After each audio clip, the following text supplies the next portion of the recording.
Olá! Você já se perguntou como se desenvolveu a religião na civilização egípcia? Será que os egípcios eram monoteístas ou politeístas? Será que eles acreditavam em vida após a morte? E como será que essas lendas tão antigas, mitos tão antigos foram descobertos?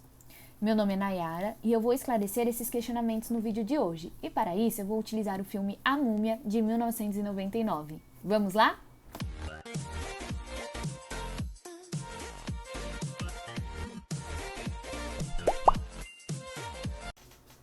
Antes de começar a falar sobre o assunto que eu vou abordar no vídeo de hoje, vale a pena lembrar que eu já gravei 2 vídeos no que eu falo sobre a civilização egípcia. No primeiro, eu falo sobre o poder faraônico e a localização geográfica do Egito. No segundo, eu falo sobre a divisão social dessa civilização. Vou deixar o link deles na descrição desse vídeo aqui, para quem não assistiu ou quem queira relembrar, possa ir lá assistir. Ele traz algumas informações que serão úteis no vídeo de hoje, ok? Já no vídeo de hoje, eu vou falar sobre a questão da religião dentro do Egito. Vamos lá? O Egito, assim como diversas sociedades da antiguidade, tentavam explicar os fenômenos da natureza através de mitos, tá? E para isso, eles se apoiavam nas questões da religiosidade, tá?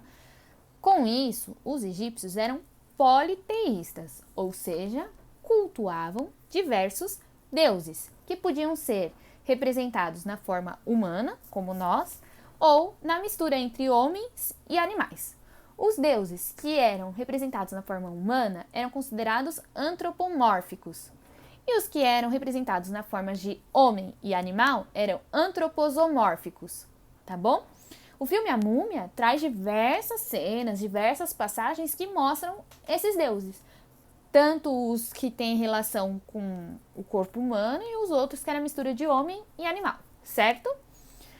Historiadores descobriram que, segundo as lendas egípcias, a sociedade cultuava principalmente 2 deuses, tá? Que, segundo as lendas, foram os fundadores da civilização egípcia. Esses deuses eram Ísis, deusa da fertilidade, e aqui não fica restrito à fertilidade feminina, né? É a fertilidade da terra, a fertilidade que o Nilo proporcionava ao Egito e toda essa relação com crescimento, sabe? De nascer, de estar crescendo. E Osíris, que é o deus dos mortos. Estes 2 eram pais de Horus, que segundo essa lenda, esse mito, foi o primeiro faraó, tá? E ele também era deus do céu. Lembra lá um vídeo que eu falo sobre o poder faraônico, que eu falo também da relação que o faraó tinha com a divindade e que por isso ele era cultuado como Deus? Isso ocorre devido a essa lenda aqui de Ísis e Osíris, tá bom? Para entender a relação com a religiosidade e os egípcios, a relação que esse povo tinha com a religiosidade, é muito importante a gente entender a relação que eles tinham com o mundo dos mortos. Isso ocorre, os historiadores chegaram a essa conclusão porque foram encontrados diversos rituais fúnebres, né? Registros de diversos rituais fúnebres, mostrando a importância que esse povo dava para com esses rituais, tá? Isso não quer dizer que não ocorriam outros rituais, apenas que eles davam muita importância para os rituais fúnebres, tá? Para os egípcios, a morte é algo inevitável, e é até hoje, né? Porém, eles acreditavam em vida após a morte, e por isso que eles faziam o ritual da mumificação, para que se preservasse a matéria e auxiliasse o defunto a encontrar o caminho de volta, tá? Também foram descobertos diversos artefatos dentro ali, próximo ao corpo deste defunto. Isso, os historiadores concluíram que os egípcios acreditavam que isso facilitava o retorno desse sujeito para a vida, ou encontrar o caminho que ele fosse seguir, tá?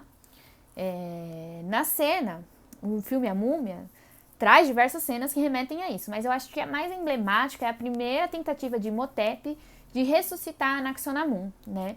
Que ele aparece, coloca o corpo dela, ele sequestra primeiro o corpo dela, né? E leva ela para um lugar onde está todo ornamentado, onde remete o amor deles, também coloca próximo ao corpo as vísceras dela, que estão em potes muito bem ornamentados, e começa esse ritual fúnebre, com a intenção de trazê-la do mundo dos mortos e assim viver o amor deles, né? O mesmo acontece na segunda tentativa que ele faz de ressuscitar o corpo de Anaxunamun. Porém, ele só coloca os artefatos, as vísceras dela, que estão em potes muito bem ornamentados, né? Os mesmos potes da primeira tentativa.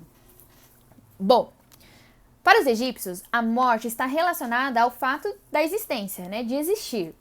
E esse retorno poderia ocorrer de diversas maneiras, sendo as principais o caminho solar, que está relacionado ao renascimento, ou o modelo osiriano, que está relacionado ao mundo dos mortos, já que o deus Osíris era o deus dos mortos, entendeu? Então era o caminho de ir para o mundo dos mortos.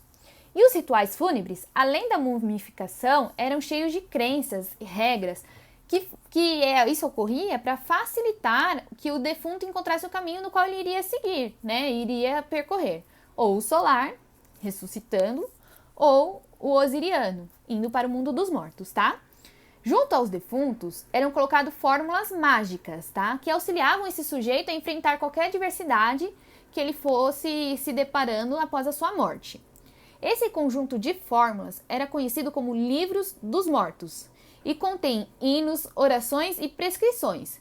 Tudo que fosse de importância para o defunto encontrar o caminho que ele fosse seguir, tá? O filme A Múmia mostra muito bem isso, né? Imhotep e Anaxunamun foram condenados e por isso que eles não tiveram um ritual fúnebre tradicional, tá? E aí por isso que eles sofrem com essa maldição e aí, quando o Imhotep volta, vem as pragas junto com ele e tudo mais, porque eles estão amaldiçoados por não seguirem os rituais fúnebres, tá? E quando ele tenta ressuscitar Anaxunamun, né, tanto quando ele ressuscita e na primeira tentativa dele de trazer Anaxunamun do mundo dos mortos, ele segue todos esses rituais. Inclusive, ele está em suas mãos com o livro dos mortos, nas duas tentativas, tá? E eles tentam seguir o caminho solar, que é viver esse amor junto, tá? São cenas bem emblemáticas que remetem a essa tradição toda do ritual fúnebre, que era tão importante para os egípcios. Vale também lembrar que Imhotep era um sacerdote responsável pelas questões fúnebres. Então aí mostra que os sacerdotes tinham funções, né? Tinha o sacerdote para as questões religiosas fúnebres, tinha o sacerdote para questões religiosas de outros assuntos, tá? Vale lembrar também que quem passava pelos rituais fúnebres eram o faraó e a nobreza. Era muito caro participar desse ritual fúnebre. A população mais pobre, né, abaixo da nobreza e do faraó, eles eram mumificados e enterrados no deserto, o que não deixou de preservar o corpo deles, tá bom?